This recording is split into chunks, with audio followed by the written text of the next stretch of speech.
really dumb things that real estate lead generation companies sales reps say. I was on a sales call one time with a real estate lead generation sales rep, and he was basically trying to sell me a program, campaign, whatever you want to call it.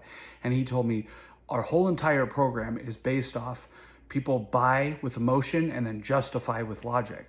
And I asked him, I said, why did you guys design the campaign this way? And he said, because it's always true. I asked him, I said, how about this? You give me the system for 100% free and I will get 10,000 people through my social media channel to sign up through you and you will look really good to your boss. And he said, well, I would never do that because it's not realistic. So I responded with, so the logical side of your brain told you not to do something, even though the emotional side was telling you it was a good idea? It was kind of silent on the phone for a while. Now, I think the takeaway from this whole thing is when we overgeneralize, especially human behavior, we really run into a big problem. Now, I will agree that that is kind of how the human brain works, and it can be used for very good. For example, if you're using that knowledge to motivate your team to be better for themselves, then it can absolutely work. But if you're using that information to basically control clients into making a decision on a house, you're no longer being a guide. You're just trying to control your clients and manipulating them to do what you want them to do. The problem with the second option is if you do that, it's a very short-term approach, because as soon as logic, after maybe they close on the house, kicks in,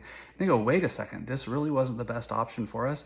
You've just demolished a relationship, and the likelihood that you're gonna get a referral from them down the road is nil. And you've ultimately put them in a house that isn't good for them. I think the moral of the story is anytime we're overgeneralizing human behavior and using it to try to manipulate people into making a decision that we want as salespeople, that is absolutely not okay. And ultimately, long-term, it's just gonna tank your business.